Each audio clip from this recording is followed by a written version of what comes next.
جنید بغدادی رحمۃ اللہ علیہ فرماتے ہیں کہ میرے دروازے پر ایک جوان سائل آیا، دیکھنے میں بڑا ہٹا کٹا مضبوط توانا تھا۔ میرے دل میں اس کے بارے میں بدگمانی آ گئی، میرے دل میں بدگمانی آ گئی۔ آج ذرا خدا کے گھر میں قرآن کریم کی نسبت پر ذرا ہم میں سے ہر کوئی، میں اپنے آپ سے بھی کہتا ہوں، اپنے رفقائے کار سے بھی کہتا ہوں کہ ہر کوئی ذرا اپنے دل پہ نگاہ ڈالے۔ کیا ہمارے دل میں بدگمانی نہیں آتی؟ کیا کسی کی تحقیر نہیں آتی؟ کیا کسی کے بارے میں حقارت نہیں آتی؟ کیا کسی کے عمل کو دیکھ کر میرے ذہن میں کچھ غلط خیال پیدا نہیں ہوتا؟ اگر یہ ہوتا ہے تو پھر ہمیں اس کی فکر تو کرنی چاہیے۔ جنید بغدادی رحمۃ اللہ علیہ فرماتے میرے دل میں خیال آ گیا، میں رات میں سویا، اللہ انہیں ولایت دینا چاہتے تھے تو اللہ نے اصلاح کا راستہ دیا۔ کہتے رات میں سویا تو میں نے دیکھا کہ ایک انسان میرے پاس آیا، خنچا لے کر آیا اور خنچا ڈھکا ہوا تھا، مجھے اس نے پیش کیا کہ آپ کی خدمت میں ہے۔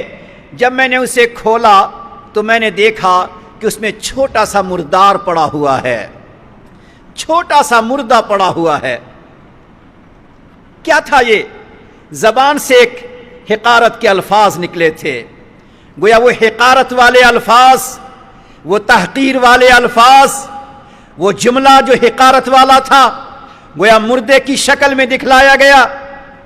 جنید بغدادی کہتے ہیں میں ناراض ہوا تو اس بندے نے کہا اچھا اس مردہ کو کھانے سے آپ کو شرم آتی ہے، اس مردہ کو لیتے ہوئے شرم آتی ہے، مگر اپنی زبان سے جو بات کہہ رہے تھے، وہ جو حرام بات کہہ رہے تھے، اس سے آپ کو شرم نہیں آئی؟ جب وہ بات اس نے کہی تو میں گھبرا کر کھڑا ہو گیا، میری آنکھ کھل گئی، صبح ہوئی، بے چین رہا، بے قرار رہا۔ میں گھر سے باہر نہر کی طرف نکلا، میں نے دیکھا وہی جوان کنارے بیٹھا ہوا ہے۔ مجھے بےتاب دیکھ کر وہ جوان مجھ سے کہتا ہے اے جنید، کل جو تم نے گناہ کیا تھا کیا تم نے اس گناہ سے توبہ کر لیا؟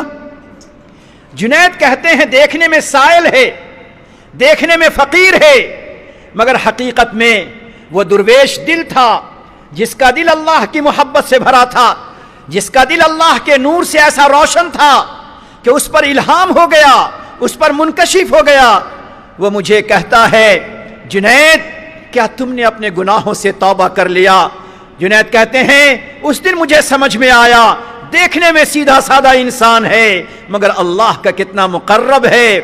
میں نے کہا ہاں، میں نے آج کی صبح تہجد میں اٹھ کر اپنے اللہ سے توبہ تو کر لیا، لیکن دل میرا بےتاب بے قرار رہا، نہ تلاوت میں جی لگا، نہ ذکر میں طبیعت لگی۔ میں بےتاب ہو کر اپنی مصلے کو چھوڑ کر میں نہر کے کنارے چلا آیا۔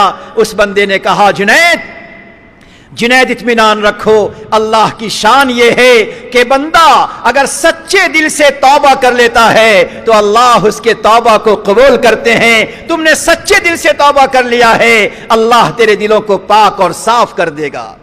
میں عرض کرنا چاہتا ہوں کہ پاک پروردگار نے ہمیں اور آپ کو جس پاکیزہ ماحول میں رکھا ہوا ہے، جس پاکیزہ در و دیوار میں اللہ نے ہمیں آپ کو رکھا ہے، جس اللہ نے ہمیں دعوت و تبلیغ سے جوڑا ہوا ہے، جس اللہ نے ہمیں علماء کرام سے جوڑا ہوا ہے، اللہ ایسے پاکیزہ ماحول کے باوجود، اتنا زمانہ گزر جانے کے باوجود، مدرسوں کے اندر زندگی گزر جانے کے باوجود، اگر ہماری آنکھیں محفوظ نہ ہو، اگر ہماری زبان محفوظ نہ ہو، اگر ہمارے کان محفوظ نہ ہو، اگر ہمارا دل و دماغ محفوظ نہ ہو، اگر ہمارا ذہن محفوظ نہ ہو، تو بتائیں اب وہ کون سا زمانہ آئے گا، اب کون سا وقت آئے گا کہ ہمارا دل، ہمارا دماغ، ہماری آنکھیں، ہمارا بدن ان چیزوں سے محفوظ ہوگا۔ الم یعنی للذین آمنوا ان تخشع قلوبہم لذکر اللہ، اے ایمان والو، اے اہل علم، اے ایمان والو، کیا اب بھی یہ وقت نہیں آیا کہ تمہارا دل اللہ کے سامنے نرم پڑ جائے؟